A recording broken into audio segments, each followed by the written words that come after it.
Antes de continuar, su compañera tiene una duda de los digitálicos, vamos a repasar esa parte, ¿sale? Lo que vamos a ver es la relación de los digitálicos con la fuerza de contracción del corazón, ¿sale? Bueno, una vez que veamos eso, vamos a continuar ya con el electrocardiograma normal. Recuerden que ya habíamos dicho que uno de los elementos que puede aumentar la fuerza de contracción del corazón es el simpático, y de los elementos que pueden disminuirla van a estar la acidosis, la hipercalemia y los fármacos bloqueantes de los canales de calcio. Estas son solamente algunas de las causas que pueden llevarnos a disminución de la fuerza. Igual el simpático es solo una de las causas que puede reducir el aumento de la fuerza. Más adelante, cuando veamos gasto cardíaco y presión arterial, ahí hablaremos ya de todos los factores que determinan la fuerza de contracción, ¿vale? Volviendo a lo de los digitálicos, antes de continuar, ayer les decía que estos medicamentos o estos fármacos como tal van a tener una función inhibiendo a la bomba de sodio de potasio, ¿vale? Entonces, si recuerdan, comentábamos ayer que al inhibir a la bomba de sodio de potasio sí van a alterar las concentraciones iónicas, ¿vale? Vamos a ponerlo aquí nuevamente. Entonces, esta es nuestra célula y habíamos dicho que la bomba de sodio de potasio normalmente se encarga de movilizar el sodio hacia afuera y el potasio hacia adentro, ¿sale? Entonces el sodio se va a mover en cantidad de 3 iones hacia afuera y vamos a estar moviendo normalmente 2 potasios hacia adentro, ¿sale? Entonces cuando nosotros inhibimos a la bomba de sodio de potasio con un digitálico como la guabaína, lo que pasa es lo siguiente: en la célula el sodio ya no va a ser capaz de salir con normalidad, ¿sale? Y el potasio ya no va a ser capaz de entrar del mismo modo en el que lo haría si la bomba se encuentra activa, ¿sale? Ahora bien, habíamos dicho que en las células musculares cardíacas no solamente tenemos la bomba sodio-potasio, tenemos de hecho un elemento que es el intercambiador sodio-calcio, que lo agregamos así, ¿sale? Entonces, ese intercambiador habíamos dicho que normalmente en una célula normal, vamos a ponerla acá también, una célula donde la bomba sodio-potasio funciona de manera adecuada, ¿sí? Lo que va a hacer la célula es meter en este caso el sodio, ¿sí? 3 sodios, y va a sacar un calcio, ¿sale? Eso es lo que hace en condiciones normales, pero esto que vemos nosotros aquí es un tipo de transporte activo secundario. Para que pueda seguir funcionando necesita tener un transporte primario, ¿sale? En cuanto el transporte primario se afecta, se va a afectar la forma en la que los iones se mueven a través de este mecanismo, porque el gradiente ya no va a ser el mismo. El gradiente normalmente para el sodio es para que entre, porque tenemos poco sodio debido a que la bomba de sodio de potasio lo saca, ¿sale? Pero cuando ya no tenemos ese gradiente, ¿qué va a pasar? Que ya no va a entrar sodio a través del intercambiador, ¿sí? Sino que el intercambiador ahora va a servir para sacar el sodio que ya no puede sacar la bomba sodio de potasio, ¿sale? Entonces el sodio va a empezar a salir en cantidad de 3 gracias al intercambiador, y lo que va a hacer el intercambiador ahora es meter calcio para tratar de mantener el funcionamiento, pero ahora de manera inversa, ¿sale? Esos intercambiadores pueden funcionar en ambos sentidos, dependiendo del gradiente, ¿sale? El que manda ahí es el gradiente del sodio. Si el gradiente del sodio le obliga a entrar, el calcio va a salir. Pero si el gradiente del sodio le obliga a salir, el calcio va a entrar, ¿sale? Entonces cuando bloqueamos la bomba sodio de potasio, anulamos el gradiente de sodio para que entre, porque ya tenemos mucho que se queda atrapado, ¿sale? Y lo que hacemos ahora es generar un gradiente de salida de sodio que permite la entrada de calcio. Ese calcio que ahora entró a la célula favorece el incremento de la contracción, ¿sale? ¿Sí queda claro? ¿Sí? Ok, muy bien. Entonces, esto ya lo tenía que haber visto antes cuando hablaron del efecto de la bomba sodio de potasio, su inhibición, su función, ¿sale? Pero lo recuperamos porque es algo que usualmente les van a preguntar. Los digitálicos ya no se usan tanto, ¿sí? Porque producen intoxicaciones. Entonces, ya es un medicamento que no se emplea, pero que usualmente se pregunta en algunos exámenes. Entonces necesitan saber cómo funciona. Igual los digitálicos se supone que ya no se usan porque no solo, bueno, afectaban a las bombas de potasio de todas las células, y ya era como que hacían como funciones diferentes en cada órgano, ¿no? Exactamente, eso se llama efectos adversos. Okay. Tenía efectos adversos por alteraciones osmóticas también, ¿sale? Ahora acuérdense que la bomba de potasio, además de ser electrogénica, también mantiene la osmolaridad de la célula, ¿sale? Evitando que se llene de sodio, como lo acabamos de ver, y que por osmosis introduzca agua y se hematicen las células, ¿sale? Muy bien, ¿alguna otra duda antes de continuar? ¿No? Sale, entonces como les decía ayer, ya vimos el músculo cardíaco, hasta ahora sus tipos de fibras, tipos de potenciales. Vamos a empezar a estudiar un poco su actividad eléctrica desde el punto de vista del electrocardiograma. Una vez que hayamos visto toda la parte eléctrica del corazón, vamos a empezar a ver la parte mecánica, porque para que se produzca la parte mecánica necesitamos primero a la parte eléctrica, ¿sale? En el electrocardiograma lo que nosotros vamos a ver a continuación es qué es el electrocardiograma, cómo está constituido, cómo se toma, ¿sí? Cómo se hace el registro. Vamos a hablar un poco más de la electrofisiología cardíaca, porque lo que hemos visto hasta ahora es solo cómo se da la complexidad contráctil. Pero el corazón se va a despolarizar de una forma muy particular. El músculo cardíaco normalmente no se despolariza al mismo tiempo todo, ¿sí? Incluso los atrios, los ventrículos tienen ciertos patrones de despolarización que es importante que ustedes entiendan para comprender un electrocardiograma. Muchas veces el electrocardiograma se hace difícil porque no se tienen los fundamentos electrofisiológicos, ¿vale? Entonces, lo que vamos a hacer a continuación es que les voy a presentar qué es el electro, sus derivaciones, cómo se registra y demás. Y antes de que empecemos con la interpretación del electrocardiograma, ya que conozcan la parte técnica, vamos a ver la electrofisiología cardíaca, que es útil para entender un electro, y ya luego vamos a ver la interpretación normal y patológica, ¿vale? Esta semana y la próxima es lo que le vamos a dedicar al electro. Esperamos que hará mucho la mitad de la próxima semana, no quiero demorarme mucho, para que podamos empezar a ver la función de bomba del corazón, ¿vale? Y así nos quedan al menos 2 semanas y media para ver RESPI y acabamos el programa, ¿vale? Muy bien. Entonces vamos a hablar del electrocardiograma normal. En primer lugar, aquí vamos a hacer una aclaración con respecto a la forma en la que se abrevia el electrocardiograma. Normalmente ustedes van a ver en la bibliografía que el electrocardiograma lo abrevian como ESG, ¿vale? Pero la abreviatura ESG en algunas ocasiones ha llegado a generar confusión con electroencefalograma, ¿vale? ¿Por qué? ¿Quién sabe? Porque la del electroencefalograma es diferente, ¿no? Pero en algunas notas cuando ven eso algunas personas llegan a confundirse, ¿vale? Entonces en algunos países se sigue usando esa nomenclatura de EKG, ¿vale?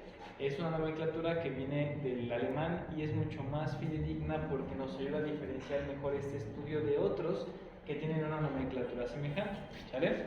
A lo largo de la clase vamos a ocupar la de EKG, ¿sí? Si en algún momento en alguna nota en la bibliografía llegan a ver ESG, también es otra abreviatura que se utiliza y es correcta, ¿vale? Las dos son válidas. En la personal me gusta más por eso es la que les enseño, ¿vale? Porque nos va a ayudar a tener menos confusiones, ¿ok? Muy bien. Entonces, vamos a ver en primer lugar en qué consiste el electrocardiograma. Y fíjense bien, el electrocardiograma es un registro en primer lugar, ¿sale? Un registro gráfico, es decir, que vamos a poder ver de manera impresa o digital un conjunto de gráficas o un conjunto de trazos que nos van a ayudar a entender cómo es la actividad eléctrica del corazón, ¿sale? El corazón, como hemos comentado, es capaz de producir potenciales eléctricos, ¿sí? Señales eléctricas tanto a nivel del sistema de conducción como en la parte contráctil.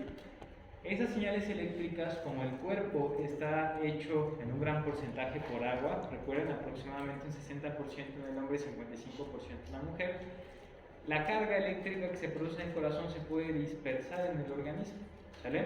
Y esa carga eléctrica, aunque es muy pequeña, logra distribuirse en la superficie del cuerpo, ¿sale? Nosotros no lo notamos porque obviamente es una energía muy pequeña, pero cada vez que el corazón se despolariza, esa energía se distribuye en todo el cuerpo, ¿sale? Obviamente se concentra más a nivel torácico, pero inclusive en las extremidades puede llegar a registrarse la actividad eléctrica del corazón. Entonces, ese registro gráfico de la actividad eléctrica del corazón es a lo que se le llama electrocardiograma.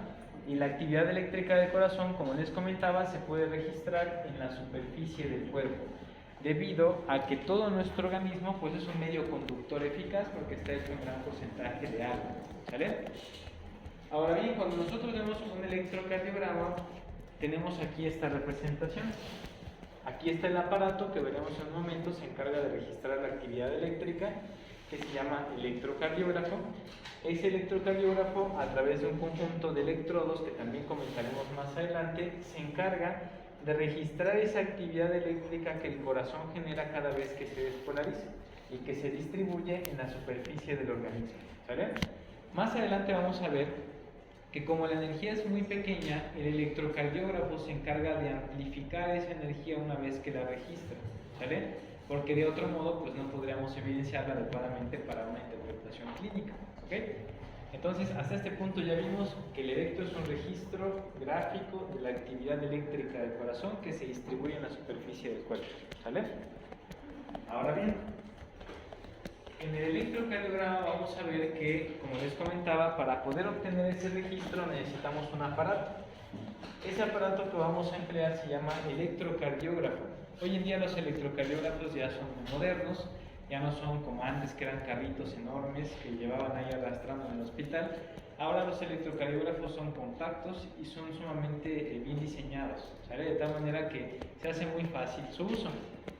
Este electrocardiógrafo se caracteriza por emplear, como les decía, electrodos, ¿sale? Un electrodo es una estructura que se encarga de registrar o de percibir actividad eléctrica, ¿sale? Esos electrodos recogen esos potenciales eléctricos que el corazón produce y que se distribuyen en la superficie corporal, ¿sale? Entonces vean cómo el aparato pues tiene todo lo necesario para poder percibir la actividad eléctrica y generar un registro gráfico como el que ven acá, ¿sale? Este es uno de los muchos modelos de electrocardiógrafos que pueden encontrar, pero básicamente el electrocardiógrafo siempre va a estar compuesto del aparato principal, que usualmente tiene una pantalla para ver el electrocardiograma en tiempo real, y además les da la opción de poder generar el trazo impreso para analizarlo con mayor detalle, ¿sale? Como les decía, este aparato va a tener electrodos que se van a colocar, como veremos en un momento, en diferentes partes del cuerpo, en sitios estratégicos, para poder identificar la actividad eléctrica del corazón y obviamente registrarla e incluso poder imprimirla. Ahora bien, cuando nosotros vemos los electrodos, es muy importante que puedan distinguir cuáles son los tipos de electrodos que se usan y dónde se colocan, ¿vale? Esos electrodos van a estar conectados al sistema de registro, ¿sale? Y ese sistema de registro va a hacer uso de papel milimetrado. Ese papel milimetrado es bien importante que lo conozcan porque las especificaciones del papel milimetrado es lo que les va a ayudar a ustedes a entender cómo se interpreta un electrocardiograma. Vamos a hacer ejercicios más adelante, les voy a pedir que traigan su papel milimetrado, vamos a hacer interpretación de electrocardiogramas. Por eso es importante que reconozcan siempre que el papel que tiene el electro debe estar trazado con los milímetros en cuadrículas, ¿vale? Normalmente ese papel, cuando va imprimiendo el trazo, también se desplaza a una velocidad establecida que nos va a ayudar a nosotros a establecer a su vez una unidad específica de tiempo con la cual vamos a analizar todos los trazos que se producen, ¿sale? Entonces, ese papel milimetrado que se mueve a una velocidad establecida en el electrocardiógrafo es lo que nos permite registrar la actividad eléctrica del corazón en forma de ondas, segmentos e intervalos, ¿sale? Entonces vean cómo vamos componiendo poco a poco todo lo del electro. Ya vimos que es el registro gráfico de la actividad eléctrica del corazón mediada por un electrocardiógrafo que ocupa electrodos que registran la actividad eléctrica y que la trazan en un papel milimetrado formando ondas, segmentos e intervalos, ¿vale? Vamos a ver más adelante cuáles son las ondas principales, los segmentos y los intervalos, así como la diferencia entre cada uno de estos, ¿vale? De tal manera que cuando nosotros vemos un electrocardiograma ya impreso, ese electrocardiograma se ve así, ¿vale?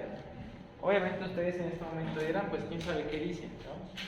Porque tenemos ahí todos los trazos, vemos puras líneas, y cuando uno empieza a interpretar un electrocardiograma, lo único que ves son rayas, ¿no? Puras líneas, puros trazos, no sabes qué significan, pero pongan mucha atención. ¿Ya vieron el papel?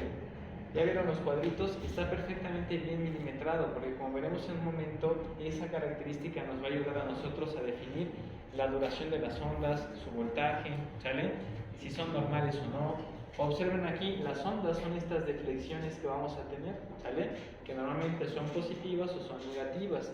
Vamos a tener también segmentos, que normalmente los segmentos y los intervalos se parecen mucho, ¿sale?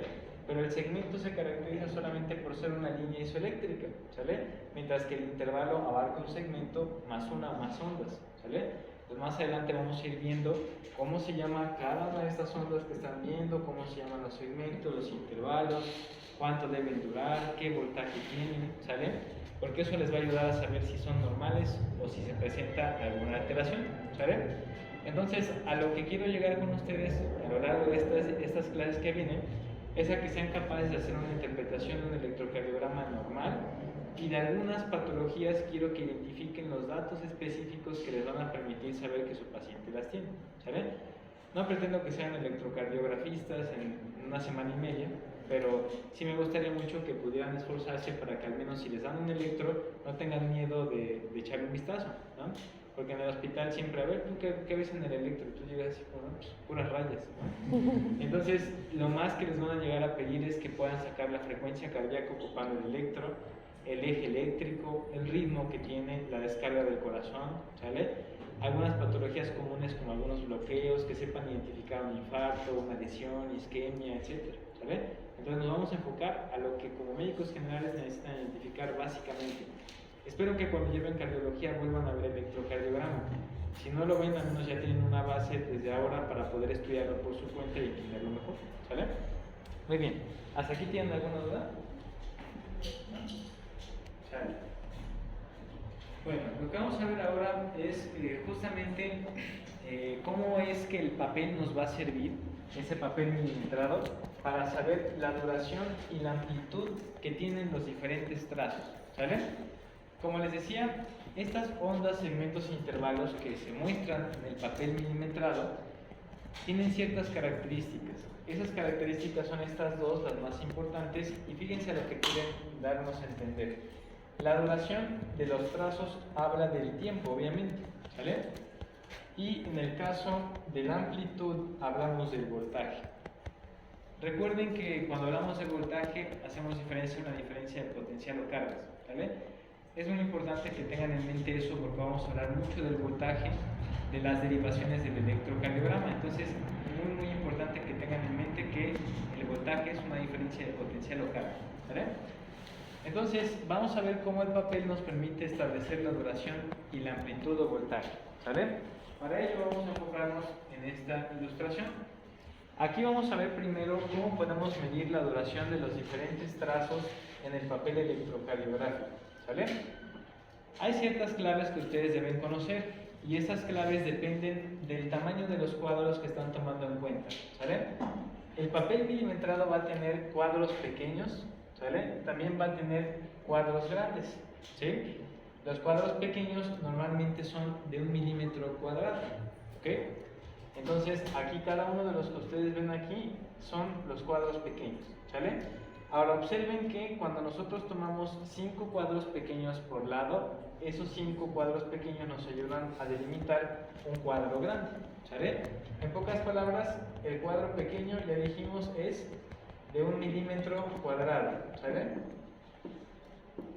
Mientras que el cuadro grande es de 5 milímetros cuadrados, ¿sale? 5 de cada lado, ¿sale? Tendríamos algo así, y aquí estarían 1, 2, 3, 4 y 5, igual acá, 1, 2, 3, 4 y 5, ¿sale? Entonces, eso es muy importante que lo recuerden. Cuadro grande, 5 por 5, cuadro pequeño, 1 por 1, ¿sale? Ahora, ¿por qué es importante esto? Porque dependiendo de si hablamos de un cuadro pequeño o un cuadro grande, van a tener una diferente medida en tiempo, ¿sale? Un cuadro pequeño normalmente representa 40 milisegundos, o lo que sería igual a 0.04 segundos, ¿sale? Mientras que el cuadrado grande representa 200 milisegundos o 0.2 segundos, ¿sale? Ojo, esto es bien importante. Si yo quisiera juntar un minuto, ¿cuántos cuadros grandes necesito? Digo, si quisiera juntar un segundo, ¿sale? 5, exactamente, porque un cuadro grande son 200 milisegundos. Si multiplico 200 por 5, tengo 1000 milisegundos y eso me da un segundo, ¿sale? Entonces, de esa manera ustedes ya saben cuánto dura cada una de estas figuras que estamos observando en el trazo, ¿sale? Por ejemplo, si vemos que tiene una duración de un cuadro pequeño, pues dura 40 milisegundos. Si dura 2 cuadros pequeños, ya son 80, y así sucesivamente, ¿sale? Si vemos que ahora dura 5, ¿no? En este caso, tendríamos un segundo, ¿sale? Por ejemplo acá, vean, de esta onda que tenemos acá a esta otra, aproximadamente tenemos un segundo entre actividad y actividad, ¿sale? ¿Qué me querrá decir eso? Que aproximadamente mi corazón está latiendo cada segundo, ¿sale? Porque tenemos aquí un conjunto de ondas que me representan la despolarización y contracción del corazón, ¿sale? Entonces, se dan cuenta que es muy fácil poder conocer cuál es la medida de tiempo en el electro, ¿sale? Ahora, estas medidas de tiempo que les dije, es muy importante que consideren lo siguiente. El electrocardiograma se puede configurar para que el papel avance a diferentes velocidades, ¿sale?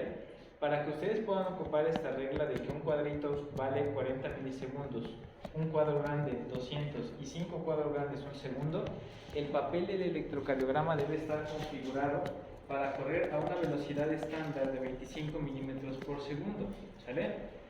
Si ustedes no configuran el electrocardiógrafo para que el papel corra a 25 milímetros por segundo, esa regla no sirve, ¿sale? Se va a modificar totalmente y se hace menos útil. Entonces, cuando vayan a tomar un electrocardiograma, como veremos más adelante, es importante que conozcan también los aspectos técnicos. Ustedes van a tener que revisar si el aparato está programado con esta velocidad y con el voltaje que vamos a comentar en un momento, ¿sale?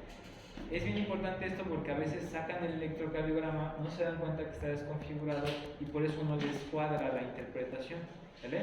Entonces desde ahora vamos a ir tocando esos aspectos técnicos que son importantes, ¿ok? Ahora bien, en cuanto al voltaje, vamos a ver que aproximadamente 1 centímetro en sentido vertical va a ser igual a aproximadamente 1 milivoltio, ¿sale? Entonces ahí tenemos ya la forma de interpretar la amplitud o el voltaje que tienen los trazos que se registran en el papel, ¿sale? Entonces, fíjense aquí, por ejemplo, vamos a ver cuántos cuadritos estará abarcando esta onda, ¿sale? Desde aquí hasta acá arriba. Entonces tenemos 1, 2, 3, 4, 5, 6, 7, 8, 9, 10. Esos 10 cuadros pequeños en sentido vertical están de acuerdo que juntan 1 centímetro, ¿sale? Entonces hasta ahí llevaríamos 1 milivoltio, ¿sale? Y si se dan cuenta, como 1 centímetro es 1 milivoltio, quiere decir que 1 milímetro es igual a 0.1 milivoltio, ¿sale? Si nosotros dividimos 1 entre 10 nos da 0.1. Entonces, ¿cuántos cuadritos nos faltaron aquí? 2 más. Entonces, ¿cuál sería la amplitud o el voltaje de esa onda? De 1.2 milivoltios, ¿sale? Entonces, de esta manera ustedes pueden saber cuál es el voltaje de cada uno de los trazos que ven en el electro, ¿sale? Ocupando esta regla, 1 centímetro igual a 1 milivoltio o 1 milímetro igual a 0.1 milivoltio, ¿sale? ¿Sí? El voltaje nos va a permitir conocer en pocas palabras lo siguiente. El voltaje de las ondas representa la cantidad de masa muscular que tiene el corazón, ¿sale? Por ejemplo, si tenemos un corazón con una hipertrofia ventricular, las ondas tienden a ser más grandes, ¿vale? Porque representan que hay una mayor cantidad de masa muscular. Ahora, ¿por qué? Porque lo que nosotros registramos es la actividad eléctrica del corazón. Entre más masa muscular haya, más actividad eléctrica se produce y más se registra en la superficie, haciendo que el voltaje sea más grande, ¿sí? ¿Es como en general o es una zona? Para eso vamos a ver qué significa cada onda. Por ejemplo, esta que ven aquí es la onda P. La onda P, como veremos más adelante, se relaciona con los atrios, principalmente con el atrio izquierdo, que es el que tiene mayor masa muscular, ¿sale? Entonces, si yo veo que hay un aumento del voltaje solamente de la onda P, la patología está en el atrio, ¿sale? Principalmente en el izquierdo, aunque puede afectar el derecho. Esto que ven ustedes aquí es la onda R junto con la onda S. Normalmente estos representan la contracción del ventrículo. Si yo veo alguna alteración en el voltaje de estas ondas, entonces mi mayor masa muscular se localizará a nivel ventricular. Y si yo veo alteraciones en los dos, pues es un incremento generalizado, ¿sale? Entonces, por eso es muy importante que sepan cómo medir el voltaje y cómo medir el tiempo. Porque también si nosotros vemos que se prolonga el tiempo de una onda, eso nos puede hablar del crecimiento de la cavidad. Por ejemplo, si mi onda P es más prolongada en el tiempo, eso es igual a una hipertrofia auricular o arterial, ¿sale? Entonces, de esa manera vamos a poder ver si existen alteraciones estructurales en el corazón a través del registro eléctrico que nosotros hacemos de su actividad, ¿sale? Muy bien, ¿hasta aquí alguna duda? Entonces, ¿sí queda claro para qué es el voltaje? Vale, muy bien. ¿Alguna otra duda antes de continuar? Profesión, intervalo de El intervalo se llama intervalo, como les decía, aunque lo vamos a ver más claramente adelante. Un intervalo hace referencia a un conjunto de segmentos, que son estas líneas que no están ni positivas ni negativas, más un conjunto de ondas, ¿sale? Este intervalo se llama RR porque esta onda que ven aquí es la onda R, esta es la siguiente onda R, ¿sale? Entonces, entre una onda R y la otra, tú tienes el segmento ST, ¿sí? El segmento PR, pero lo tienes acá, en este pedacito, y vas a tener la onda P, la onda T, la onda S, la onda R, ¿sale? Entonces, un intervalo es un conjunto de segmentos y ondas. Y como aquí todos esos segmentos y ondas están entre una onda R y otra, pero se llama así, ¿sale? ¿Alguna otra duda? Bien, todo eso lo vamos a explicar, ¿sale? Para que poco a poco lo vayan comprendiendo, pero sí quiero que comprendan primero los fundamentos, ¿va? Bueno, ¿alguna otra duda sobre cómo calcular el tiempo o el voltaje de las ondas?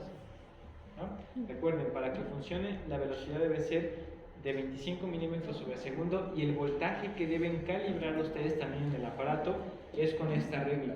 1 centímetro igual a 1 milivoltio, de lo contrario no va a servir lo que les acabo de comentar, ¿sale? Entonces esto y esto deben tenerlo claro al momento de programar un electro. De todos modos, vamos a hacer una práctica en el laboratorio, ¿sale? Una práctica de electrocardiografía.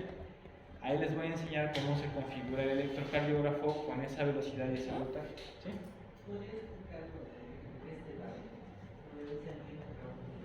¿Lo de qué, perdón? ¿Esto?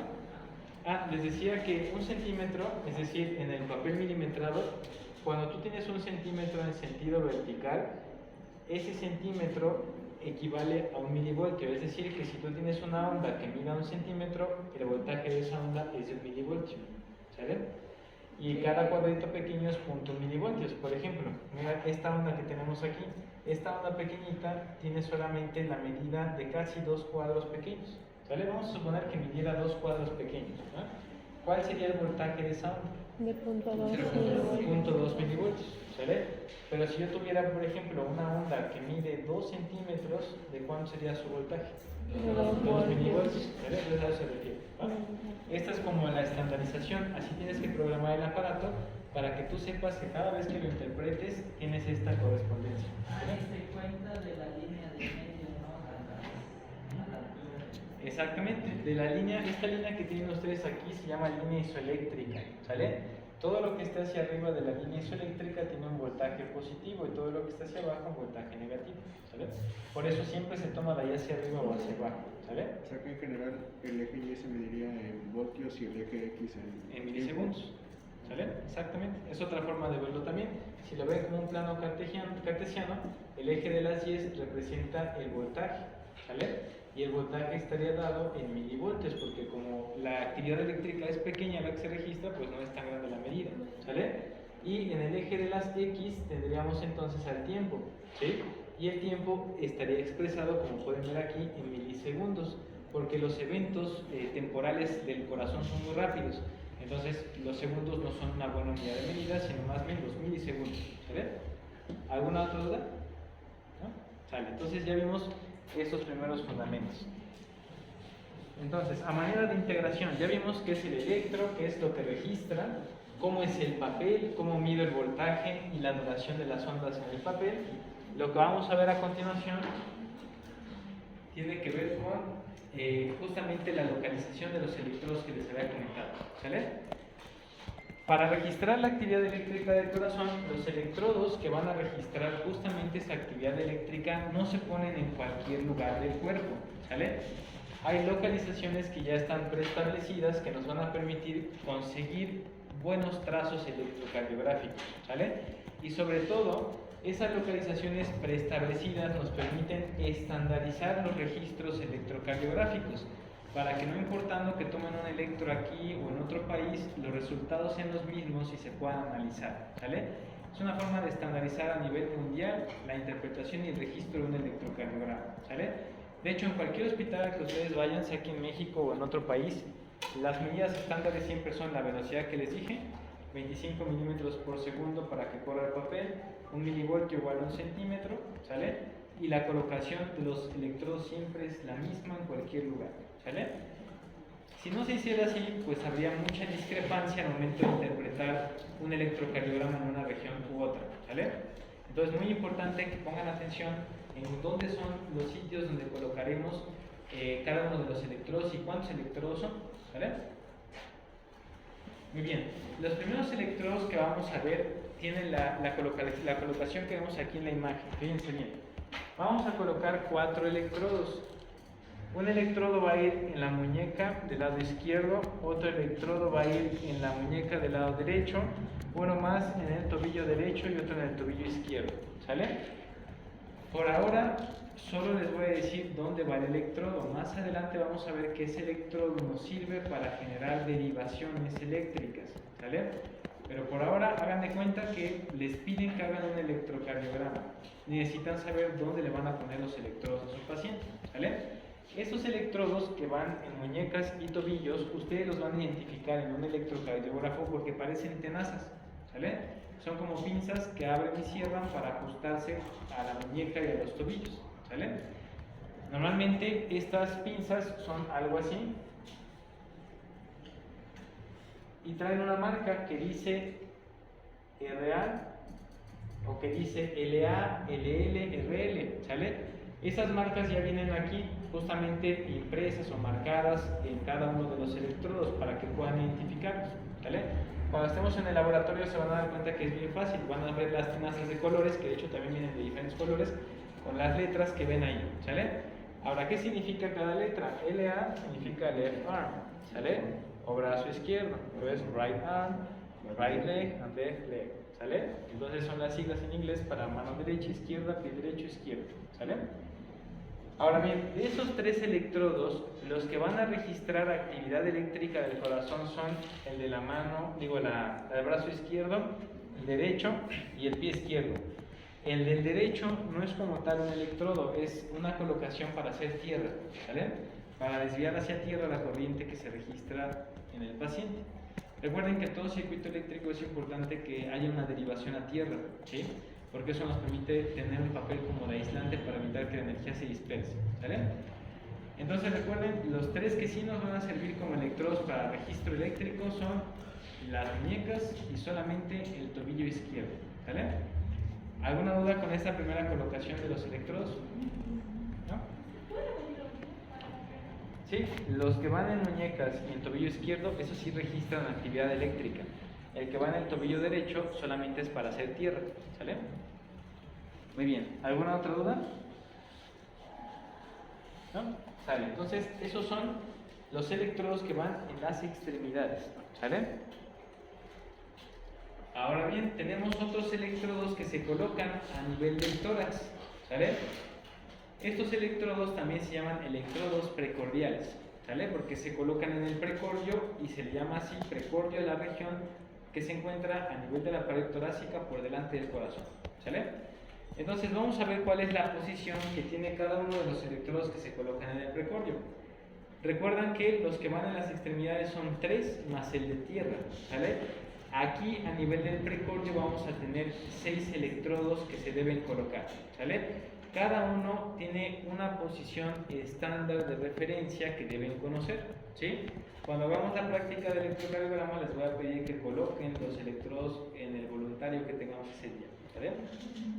Entonces vamos a ir viendo cuál es el nombre de esos electrodos. Fíjense bien, los electrodos se denominan con la letra V del 1 al 6, ¿sale? Entonces así van a venir marcados, ¿sí?, los electrodos en el electrocardiógrafo. Esos electrodos, a diferencia de los otros que van en las extremidades, que son como tenazas, estos son como chupones, ¿sale? Se aplasta el chupón, se coloca en la superficie y por la succión que genera el chupón cuando lo aplastan se quedan adheridos a nivel del tórax, ¿sale? Muy importante, cuando se colocan los electrodos, tanto los de las extremidades como los del precordio, se tiene que colocar una interfaz líquida entre el electrodo y la superficie del cuerpo. Eso mejora el registro eléctrico. Normalmente los electrocardiógrafos traen gel, ¿sale? El gel se coloca en los sitios donde se van a poner los electrodos para que el gel sirva como esa interfaz líquida que mejora la conducción de la actividad eléctrica hacia el electrodo, ¿sale?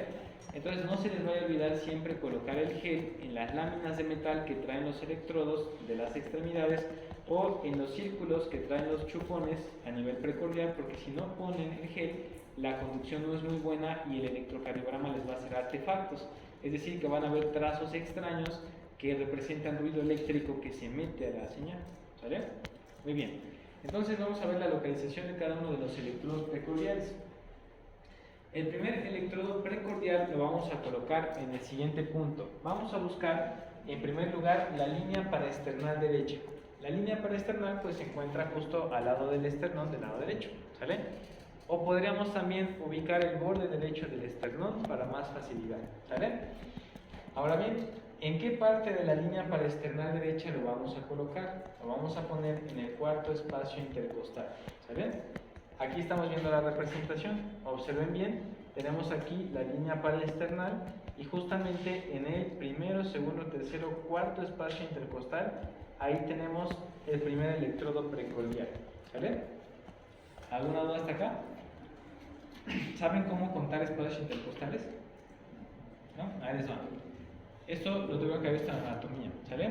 En anatomía 2 es cuando se ve esa parte de la correlación clínica. Entonces fíjense, ¿saben ubicar el ángulo esternal? ¿Sí? O el ángulo de Lewis, que también le llaman así, ¿sale? Para localizar el ángulo esternal vamos a irnos a la horquilla esternal o escotadura yugular, que es el otro nombre que tiene.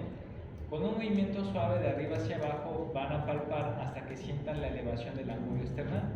Donde sientan la elevación del ángulo esternal, a los lados del ángulo esternal van a encontrarse justamente con el segundo cartílago costal, y debajo del segundo cartílago costal estaría por ende el segundo espacio intercostal. ¿Sale? Observenlo acá. Acuérdense que el esternón tiene un cuerpo, pero también tiene un manubrio y el proceso sifoides. ¿Sale? Entonces vean aquí el primer espacio intercostal, aquí tenemos el segundo que está debajo del segundo cartílago. ¿Sale? Entonces el ángulo esternal o de Lewis nos va a ayudar a ubicar justamente ese espacio. ¿Sale?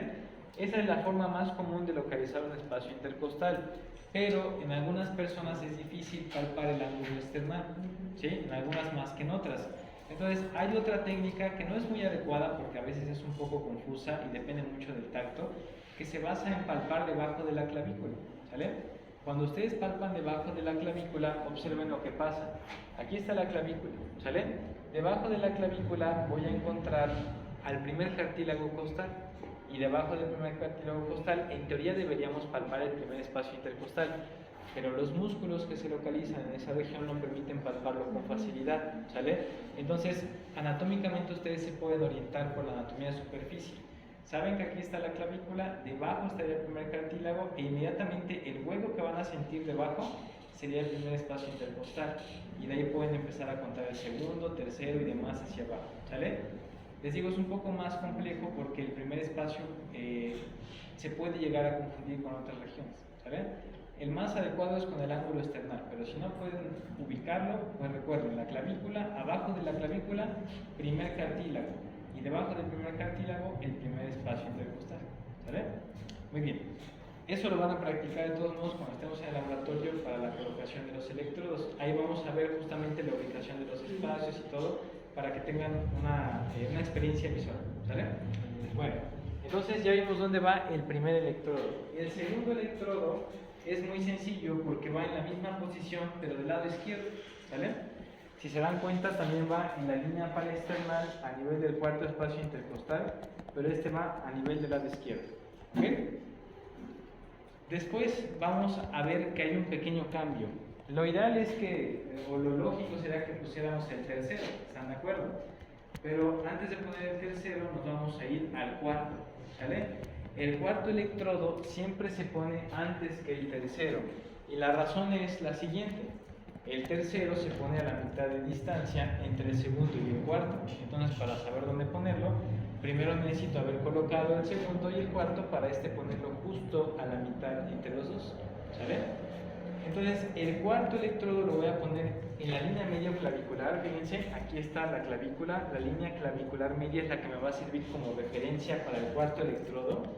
Pero ahora, en vez de que sea en el cuarto espacio intercostal, lo voy a colocar en el quinto, ¿sale? Entonces, vean, nos queda aquí la línea medio clavicular en el quinto espacio intercostal, ¿sale? Y ya que coloqué el cuarto, ahora sí voy a colocar el tercero. ¿Cómo lo hago? Fíjense bien. Voy a trazar una línea imaginaria del segundo al cuarto y más o menos a la mitad de esa línea voy a colocar el tercero. ¿Sale? ¿Hasta ahí vamos bien? ¿Sí? Perfecto. Y ya los últimos dos electrodos son muy fáciles porque van en el mismo espacio intercostal, pero lo único que vamos a hacer es cambiar la línea torácica de referencia. ¿Sale? En anatomía 2 vieron anatomía de superficie del tórax, vieron líneas torácicas de referencia. ¿Sí? Bueno, si no lo vieron tienen que repasarlo porque lo van a necesitar para propedéutica cuando van a exploración de tórax. ¿Sale? Bueno, entonces vean, aquí tenemos la línea medio clavicular y después vienen las líneas axilares. Hay tres líneas axilares, la línea axilar anterior, media y posterior. ¿Sale? La línea axilar anterior va a pasar justo delante de la axila a nivel del tórax, así. ¿Sale? La línea axilar posterior pasaría detrás de la axila en esta posición y la línea axilar media a nivel del hueco axilar hacia abajo. ¿Sale? Entonces es muy importante que conozcan esas líneas axilares porque el quinto y sexto electrodo van justamente en el quinto espacio intercostal a nivel de la línea axilar anterior el quinto y la línea axilar media el sexto. ¿Sale? Entonces de esta manera, fíjense, aquí vamos a colocarlo en el quinto espacio intercostal a nivel de la línea axilar anterior y en el quinto espacio intercostal a nivel de la línea axilar media. ¿Sale? Y ahí tenemos ya la colocación de nuestros electrodos precordiales. ¿Sale? ¿Alguna duda hasta acá? Para que visualmente ustedes sepan si sus electrodos están bien, al unir imaginariamente todos, les va a dar más o menos la forma de una letra S, ¿sí? Como una letra S alargada. Si ustedes ven eso en el tórax de su paciente como una S alargada, pues visualmente se pueden dar una idea de que posiblemente estén bien sus electrodos. ¿Sale? Obviamente hay que revisar que estén en el espacio adecuado, en la línea adecuada. ¿Sale? Muy bien, ¿alguna duda hasta acá? ¿No? Perfecto. Entonces vamos a repasar, ¿sale? ¿Dónde van los electrodos? Por ahora ustedes me lo van a decir. Entonces, los electrodos de las extremidades, ¿dónde se colocan? Muñecas y tobillos, muy bien. ¿De esos cuál funciona como tierra? El cuarto derecho. El tobillo derecho, exactamente. Los precordiales, ¿el primero dónde se coloca? Línea parasternal derecha, ¿en qué espacio intercostal? Cuarto. Después, el 2. La misma altura del lado izquierdo. Ok, la misma altura del lado izquierdo. Cuarto espacio intercostal, línea parasternal izquierda. Muy bien. Después, ¿cuál coloco? El cuarto. Muy bien. ¿A qué espacio intercostal lo llevo? En la línea media. Al quinto. ¿Con qué línea? Línea Medio clavicular. Muy bien. Ya que puse el cuarto, ¿cuál pongo? El tercero. El tercero. A mitad de distancia entre el segundo y el cuarto. Muy bien. ¿El quinto en qué espacio intercostal va? En el quinto. ¿Y el sexto en qué espacio intercostal? El quinto. Muy bien. ¿Qué es lo que varía entre esos dos? La línea. La línea. Muy bien. ¿Cuál va en la línea axilar anterior? El quinto. ¿Y en la línea axilar media? Sí. Ahí están los precordiales. ¿Sale? Esos son los electrodos básicos que vamos a tener para un electrocardiograma. Cuando estén en el hospital van a ver que hay más electrodos. De hecho están los electrodos posteriores. También hay electrodos intraesofágicos. ¿Sale? Entonces hay muchas variantes para tomar electrocardiogramas, pero este es el más común y es el que más vamos a usar. ¿Sale? Así se llaman electrodos de las extremidades. ¿Sale? Muy bien. Ahora fíjense, ¿por qué tienen que saber dónde se colocan los electrodos? Porque cuando ustedes colocan los electrodos en esas posiciones ya preestablecidas, con esos 9 electrodos, con los 3 de las extremidades que registran actividad eléctrica y los 6 a nivel precordial, nosotros vamos a obtener 12 derivaciones que son las que nos van a permitir estudiar la actividad eléctrica del corazón desde diferentes perspectivas. ¿Sale? Una derivación en términos eléctricos se define como una diferencia de cargas o una diferencia de potencial entre dos sitios. ¿Sale? Eso es bien importante que lo recuerden. ¿Sale? repetir? Una derivación se refiere a una diferencia de potenciales entre dos sitios. ¿Sale? Les comento esto porque más adelante nos va a ayudar esta definición a entender muchas características de las derivaciones en el electrocardiograma. ¿Sale? Entonces, esas 12 derivaciones que se obtienen gracias a los electrodos que se colocaron nos permiten registrar la actividad del corazón en todos esos puntos al mismo tiempo. ¿Sale? Es como, por ejemplo, si ustedes estuvieran observando a una misma persona desde diferentes ángulos, ¿sale? Hay algunos libros, como por ejemplo el Besant Taylor, que es de fisiología, que trae un ejemplo que dice que cuando vemos al corazón a través de las diferentes derivaciones, es como si una persona estuviera siendo fotografiada por fotógrafos que están en diferentes posiciones y en diferentes ángulos, ¿sale?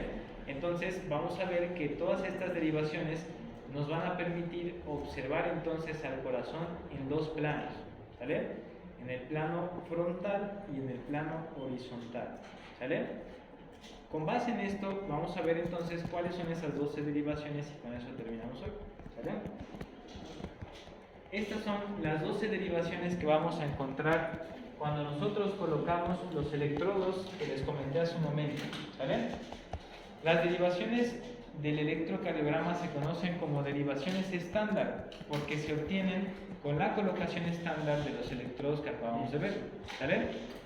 Ahora bien, esas derivaciones, como les decía, se van a dividir de acuerdo con el plano que nos permite observar al corazón. Aquellas derivaciones que nos van a permitir observar al corazón en el plano horizontal, ¿sí?, van a ser las derivaciones que se obtienen con los electrodos precordiales, ¿se acuerdan? Del B1 al B6, ¿sale? Ahora, ¿por qué se llaman derivaciones del plano horizontal? Fíjense bien, si yo tengo aquí el tórax de mi paciente y aquí está el corazón, cuando coloco los electrodos frente al corazón en el precordio, van a estar así: 1, 2, 3, 4, 5 y 6, ¿sale? Ahí estarían los 6 electrodos. ¿Y qué es lo que van a hacer esos electrodos?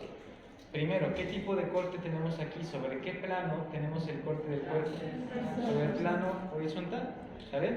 Entonces, cuando yo coloco los electrodos, esos electrodos es como si estuvieran observando al corazón en el plano horizontal, ¿sale? Entonces me van a permitir ver la actividad eléctrica del corazón en ese plano, por eso se llaman derivaciones del plano horizontal o derivaciones precordiales, porque dependen de los electrodos que puse en el precordio, ¿sale? ¿Hasta ahí vamos bien? ¿Sale? Ahora, las otras derivaciones son las derivaciones del plano frontal, ¿sí? Cuando nosotros vemos en el plano frontal al cuerpo humano, vamos a suponer que es algo así. Imagínense que esta es la cabeza de una persona, ¿sale? Y a esta cabeza le metemos un corte justamente sobre el plano coronal, que es lo mismo que el plano frontal, ¿sale? Entonces, cuando nosotros hacemos referencia a las derivaciones del plano frontal, esas derivaciones nos permiten ver al cuerpo desde esa perspectiva. Imagínense que a mí me hacen un corte en el plano frontal o coronal. Si yo hago esto, desde la derivación que se obtiene con el electrodo de la muñeca, ustedes me están viendo así, ¿ya vieron? Desde esta perspectiva, están viendo en el plano frontal. Si me ven desde la otra extremidad, me están viendo en el plano frontal. Si me ven desde abajo, me ven en el plano frontal, ¿sale? Entonces, esas derivaciones ven la actividad eléctrica del corazón en el plano frontal anatómico en una persona, ¿sale? Y entonces eso me permite ver al corazón no solamente de frente, sino también desde los lados y desde abajo principalmente, ¿sale? Y por eso les decía que es como ver al corazón desde diferentes ángulos, ¿sale? Estas derivaciones del plano frontal se dividen en dos tipos: las derivaciones bipolares y las derivaciones monopolares, ¿sale? Estas derivaciones monopolares son las que se obtienen con los electrodos que van en las extremidades, ¿sale? Fíjense, por ejemplo, tenemos R, ¿de dónde vendrá? De la extremidad superior derecha. L es de left, viene de la izquierda. Y aquí F es de foot, que viene del pie. ¿Sale? ¿De qué pie? Del pie izquierdo. ¿Sale? Entonces los electrodos de las extremidades me sirven para obtener estas derivaciones. ¿Sale? Y para terminar, las derivaciones bipolares se obtienen comparando el potencial que existe en las derivaciones monopolares, ¿sale? Mañana vamos a hablar acerca de qué es eso de comparar el potencial, cómo se obtienen las derivaciones bipolares, ¿sale? Pero recuerden, las precordiales se obtienen con los electrodos precordiales, las monopolares del plano frontal con los electrodos de las extremidades y las bipolares del plano frontal comparando entre sí las monopolares, ¿sale? Muy bien, y con eso terminamos hoy. ¿Alguna duda que tengan? ¿No? Perfecto. Entonces, mañana continuamos con esto, ¿sale? Gracias. De nada, que se bien, muy tarde. Gracias.